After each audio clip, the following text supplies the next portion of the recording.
There are dimensions in God that cannot be accessed by strength, intelligence, or ambition.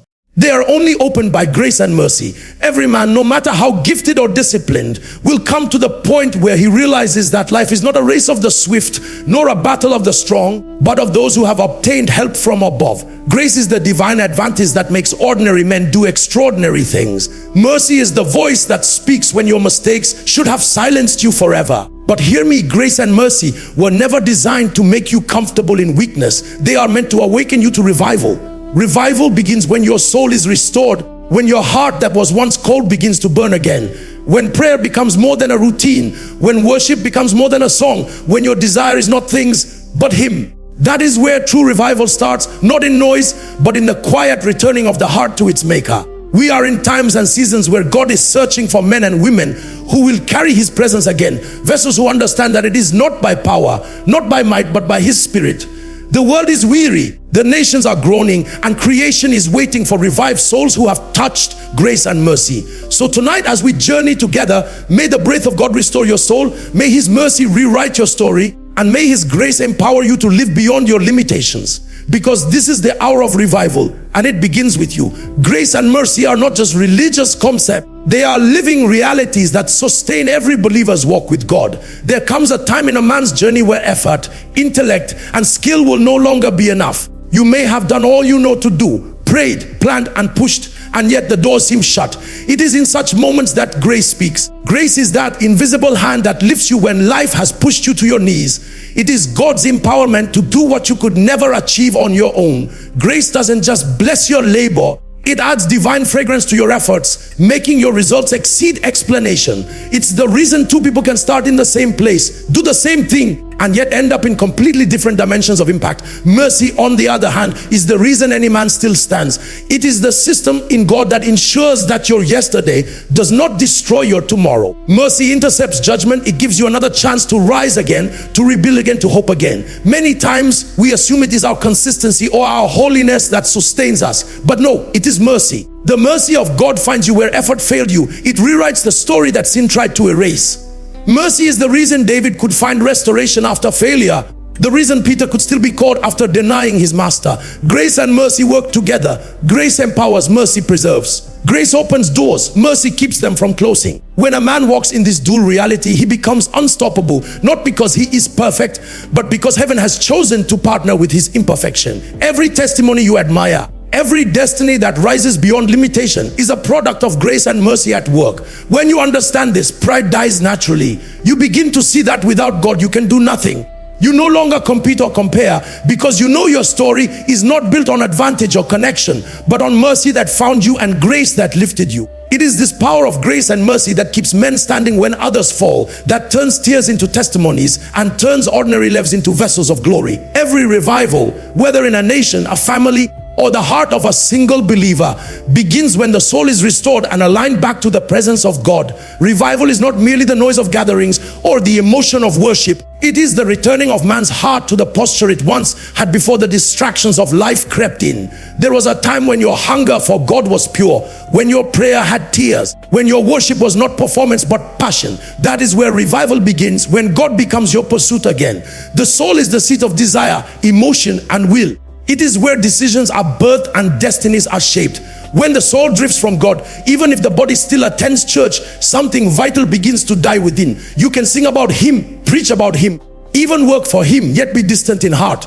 That's why restoration of the soul is not a suggestion, it is a necessity. When the soul is sick, it cannot discern God's will. It becomes overwhelmed by worry, by the weight of life, and slowly loses the ability to hope. But when God restores the soul, suddenly peace returns, clarity returns, and strength rises again. Revival is that divine moment when God breathes upon your dry bones and they start to live again. When prayers that once felt empty suddenly carry power. When the scriptures that felt silent begin to speak again. When you wake up in the middle of the night, not out of fear, but because hunger for His presence won't let you sleep. This is not emotionalism. It is the Spirit calling you back to your original fire. A revived soul changes everything. You cannot encounter revival and remain casual about destiny. You begin to live with a new consciousness. That time is short, that life is fragile, and that only what is done for God will last. When your soul is restored, obedience becomes natural, worship becomes deeper, and faith becomes alive. The noise of the world fades and the whisper of God becomes clear again. That is revival, not just shouting, not just songs, but the quiet restoration of a heart back to the one who gave it life. There are times and seasons that govern the experiences of men, and discerning them is one of the greatest secrets to walking in victory. Life is not random. Every destiny operates within divine timings. There are appointed moments when heaven opens over a person, a family, or even a generation. When a man understands the language of seasons, he no longer wastes opportunities, nor does he mourn unnecessarily over closed doors. He learns to move with the rhythm of God. Every time and season carries its own instruction, its own demand, and its own reward. There is a season to be trained and hidden, and there is a season to be revealed. There is a time to be silent and a time to speak. When you don't discern your current season, you will either move too fast and abort destiny, or move too slow and miss divine moments. Many people pray for manifestations when God is training them for maturity. They want the crown but avoid the cross that prepares them for it. The wisdom of seasons teaches you patience. It teaches you to trust that even when nothing seems to be happening, God is still working behind the scenes. The difference between one who reigns in life and one who struggles is often discernment. Discernment tells you when to build, when to wait, when to sow, and when to reap. Joseph understood this. He knew when to interpret dreams, when to serve quietly in prison, and when to stand before Pharaoh. David understood it. He knew when to run, when to fight, and when to sit upon the throne. When you understand times and seasons, delay will not frustrate you, and success will not destroy you, because you know that both are parts of your divine curriculum.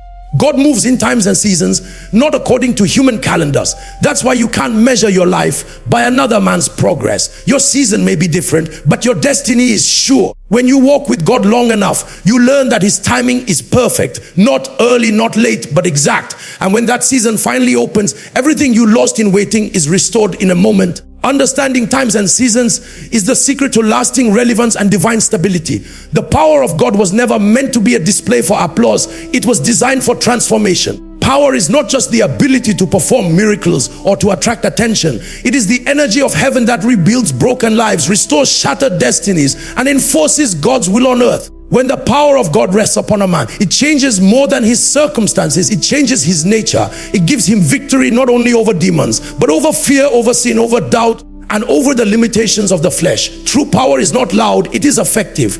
It speaks in results that no argument can deny. Every generation needs men and women who carry not just knowledge of God, but His tangible power. It is power that turns sermons into encounters. It is power that makes words become spirit and life. The early church did not expand because of their eloquence. They expanded because of power. When they spoke, the sick were healed, the oppressed were delivered, and hearts were convicted. Power authenticates the message of the kingdom. Without it, Christianity becomes a theory rather than a living reality. But power is not given for entertainment. It is entrusted for responsibility. It must first conquer the vessel before it can flow through the vessel. God's power does not flow through pride, anger, or ambition.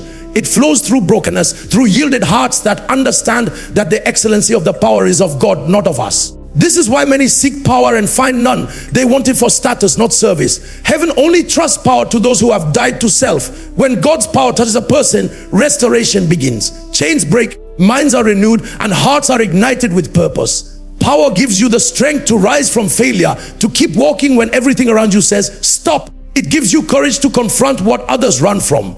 It is power that makes your words carry weight in the spirit realm. And when a man walks in that power, he becomes an instrument of revival.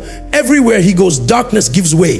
That is the kind of power heaven is releasing in this generation, not for display, but for transformation, for revival, and for the restoration of souls. Consistency is one of the rarest virtues in the spiritual journey. Many start strong, but few remain steadfast, because consistency is not driven by excitement. It is sustained by revelation. To walk with God consistently, you must understand that spiritual progress is built line upon line, precept upon precept. The enemy does not fear your beginning. He fears your persistence. He knows that if you ever learn to stay, to pray even when you don't feel like praying, to worship even when your heart is heavy, you will become unstoppable. Consistency turns ordinary disciplines into extraordinary power. Every man God has ever used greatly learned how to be consistent in the quiet seasons. Before the light shines on you, it must first refine you in the hidden place. It is in the daily devotion, in the small acts of obedience, that your roots go deep. People admire the fruit, but forget that fruit only grows when the roots have endured storms underground. Consistency is what proves your love for God.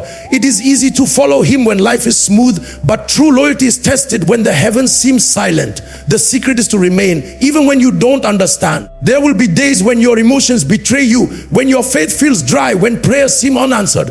Those are not signs of failure. They are invitations to maturity. The Spirit of God is training your heart to walk by faith, not by sight. Consistency in seeking Him, in studying His Word, in serving with humility. These are the building blocks of revival that lasts. You cannot maintain the fire of revival without discipline. Emotion starts it, but consistency keeps it burning. In every season of your life, whether in abundance or in lack, in clarity or in confusion, learn to remain faithful. Keep showing up in the place of prayer. Keep feeding on the Word. Keep loving people. Keep walking in obedience. Because one day, what looked like routine will open the door to a divine encounter. One day, persistence will collide with opportunity, and grace will lift you to a new level. Consistency is proof that you trust God's process. And when heaven finds such hearts, it releases an anointing that never fades.